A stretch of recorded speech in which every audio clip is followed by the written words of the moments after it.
मत्स्य अवतार। मत्स्य अवतार भगवान विष्णु के प्रथम अवतार है। मछली के रूप में भगवान ने अवतार लेकर एक ऋषि को सब प्रकार के जीव जंतु एकत्रित करने के लिए कहा, और पृथ्वी जब जल में डूब रही थी तब मत्स्य अवतार में भगवान ने उस ऋषि की नाव की रक्षा की। इसके पश्चात ब्रह्मा ने पुनः जीवन का निर्माण किया। एक दूसरी मान्यता के अनुसार एक राक्षस ने जब वेदों को चुराकर सागर की अथाह गहराइयों में छुपा दिया, तब भगवान विष्णु ने मत्स्य रूप धारण करके वेदों को प्राप्त किया और उन्हें पुनः स्थापित किया। मत्स्य अवतार की कथा। एक बार ब्रह्मा जी की असावधानी के कारण एक बहुत बड़े दैत्य ने वेदों को चुरा लिया। उस दैत्य का नाम हयग्रीव था। वेदों को चुरा लिए जाने के कारण ज्ञान लुप्त हो गया। चारों ओर अज्ञानता का अंधकार फैल गया और पाप तथा अधर्म का बोलबाला हो गया। तब भगवान विष्णु ने धर्म की रक्षा के लिए मत्स्य रूप धारण करके हयग्रीव का वध किया और वेदों की रक्षा की। भगवान ने मत्स्य का रूप किस प्रकार धारण किया, इसकी विस्मयकारिणी कथा इस प्रकार है। कल्पांत के पूर्व एक पुण्यात्मा राजा तप कर रहा था। राजा का नाम सत्यव्रत था। सत्यव्रत पुण्यात्मा तो था ही, बड़े उदार हृदय का भी था। प्रभात का समय था, सूर्योदय हो चुका था। सत्यव्रत कृतमाला नदी में स्नान कर रहा था। उसने स्नान करने के पश्चात जब तर्पण के लिए अंजलि में जल लिया तो अंजलि में जल के साथ एक छोटी सी मछली भी आ गई। सत्यव्रत ने मछली को नदी के जल में पुनः छोड़ दिया। मछली बोली, राजन, जल के बड़े बड़े जीव छोटे छोटे जीवों को मारकर खा जाते हैं।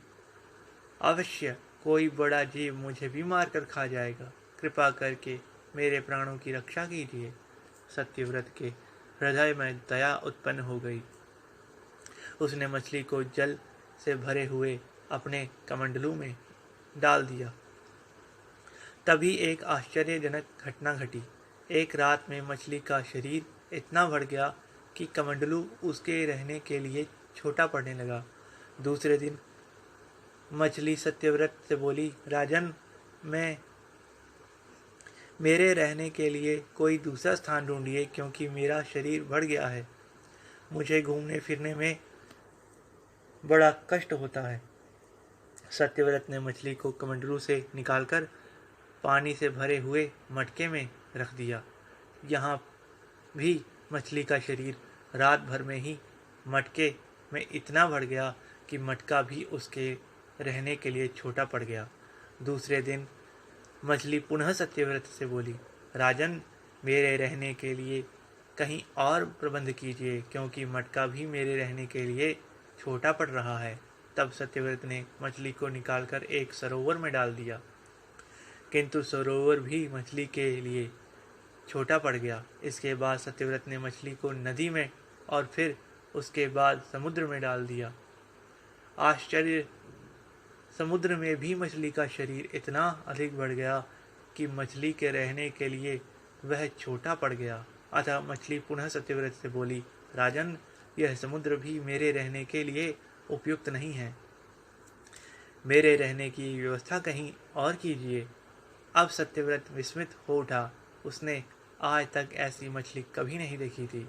वह विस्मय भरे स्वर में बोला, मेरी बुद्धि को विस्मय के सागर में डुबोने वाले आप कौन हैं? मत्स्य रूपधारी श्रीहरि ने उत्तर दिया, राजन, हयग्रीव नामक दैत्य ने वेदों को चुरा लिया है। जगत में चारों ओर अज्ञान और अधर्म का अंधकार फैला हुआ है। मैंने हयग्रीव को मारने के लिए ही मत्स्य का रूप धारण किया है। आज से 7वें दिन पृथ्वी प्रलय के चक्र में फिर जाएगी। समुद्र उमड़ उठेगा, भयानक वृष्टि होगी, सारी पृथ्वी पानी में डूब जाएगी। जल के अतिरिक्त कहीं कुछ भी दृष्टिगोचर नहीं होगा। आपके पास एक नाव पहुंचेगी। आप सभी अनाजों और औषधियों के बीजों को लेकर सप्तऋषियों के साथ नाव पर बैठ जाइएगा। मैं उसी समय आपको पुनः दिखाई दूंगा और आपको आत्म तत्व का ज्ञान प्रदान करूंगा। सत्यव्रत उसी दिन से हरि का स्मरण करते हुए प्रलय की प्रतीक्षा करने लगे। 7वें दिन प्रलय का दृश्य उपस्थित हो उठा। समुद्र भी उमड़कर अपनी सीमाओं से बाहर बहने लगा। भयानक वृष्टि होने लगी। थोड़ी ही देर में सारी पृथ्वी पर जल ही जल हो गया। संपूर्ण पृथ्वी जल में समा गई। उसी समय एक नाव दिखाई पड़ी। सत्यव्रत सप्तऋषियों के साथ उस नाव पर बैठ गए। उन्होंने नाव के ऊपर संपूर्ण अनाजों और औषधियों के बीज भी भर लिए। नाव प्रलय के सागर में तैरने लगी। प्रलय के उस सागर में उस नाव के अतिरिक्त कहीं भी कुछ भी नहीं दिखाई दे रहा था। सहसा मत्स्य रूपधारी भगवान प्रलय के सागर में दिखाई पड़े। सत्यव्रत और सप्तऋषि गण मत्स्य रूपी भगवान की प्रार्थना करने लगे। भगवान से आत्मज्ञान पाकर सत्यव्रत का जीवन धन्य हो उठा। वे जीते ही जी जीवन मुक्त हो गए। प्रलय का प्रकोप शांत होने पर मत्स्य रूपी भगवान ने हयग्रीव को मारकर उससे वेद छीन लिए। भगवान ने ब्रह्मा जी को पुनः वेद दे दिए। इस प्रकार भगवान ने मत्स्य रूप धारण करके वेदों का उद्धार तो किया ही, साथ ही संसार के प्राणियों का भी अमित कल्याण कर दिया।